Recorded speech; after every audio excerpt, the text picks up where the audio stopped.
Okay, how do I write to a second grader?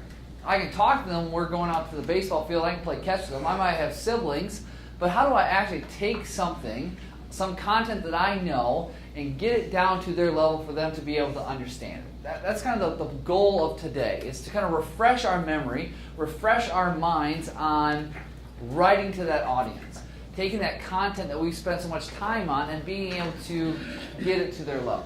Okay? So the activity that we're going to do today is kind of refreshing our memory on that. And so what we're going to do on Google Classroom today is all of the information that we need. I found a very interesting article about volcanoes. You are going to start, when you get with a partner, you're going to start reading that, read that article. Okay?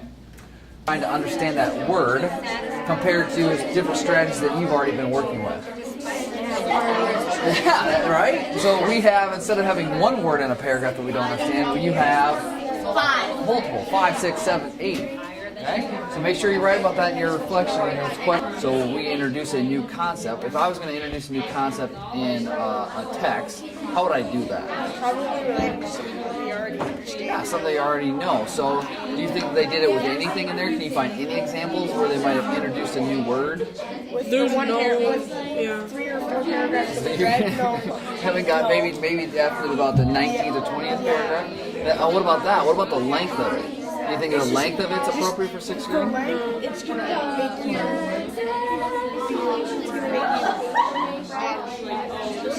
I mean, this is boring enough. Like, you take once you do the scroll and the scroll and the scroll, you're thinking, oh my gosh, what did Mr. Angel do to me? I don't want to do this, correct? I'm not that mean, but I can do this, right? All right, so make sure you get those down. I'm only on figure 2. So the third question is, what was the third question? Third question says, what level of education do you think it was written for? And then, obviously, what are some things that you would change? If they're going to write for you, what are some things that they would add to it to be written for you? You have about 3 more minutes, and then I'll pull you back together and talk. Okay, so 1, 2, and 3 should be relatively done. We haven't got one. Okay, do 3. We don't need any 4 minutes. So what are your thoughts as you're reading it? Most of our thoughts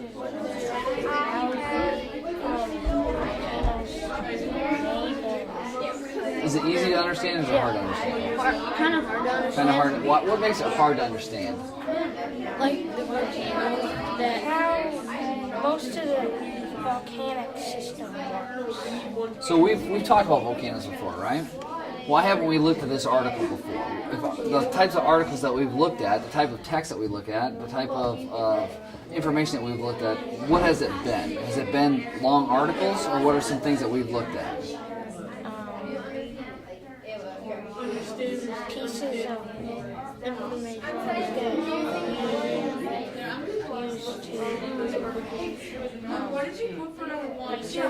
Yeah, what have we looked at? You're right, we've done some research on it. So what are some things that we've done in class to help us understand what volcanoes are? Or how volcanoes function, or how volcanoes work? Yeah, we had that simulation that we showed on the board, right? What else? And what about that? Let's talk about that simulation. What did that simulation do? Just like you did, the first couple sentences, if they don't get it, they're done. And again, that's why we added that alien character to our story. You want to latch on, or have our 2nd grade friends latch on to that character and get them interested in before you really introduce our science content. If we would back this up, and the second part of this question, if the writer changed its audience and wrote to you, what are some things that they could have changed? So let's say we went back to the writer, and the writer was supposed to write the 6th grade. What are a couple things that writer needs to change in order for us to be able to understand or even have a clue what they're talking about? Izzy? The words. We got to change some of that vocabulary. To like what? What would you change it to? like a little bit harder. A little bit harder? Or the words be easier? Easier. So maybe go from a lot of words to less words? Yeah. Yeah? Well, use what she said, but then you think it's too hard to explain another thing, this is something like this. When I say word choice, what does word choice mean? We've talked about that before. What is word choice? If I'm talking about word choice, what does that mean? The author or the writer of this chose certain words. So the pictures were like on every page there was a substantial amount of pictures and very little. Yeah, like 1, 2, 3, 4, 5, 6, 7, 8, 9, 10 words. So it's probably like average 10 words a page. Ish. Yeah. And they don't use words that Very colorful. very Very big and colorful. Very little detail. I mean, just basic. yeah. I mean, and there's very little words that people wouldn't understand. Yeah. And a second to third, probably. Okay, why second, third? Just it has more. It has more text, but it's still rhyme. It's still kind of. It's like rhyming. Yeah.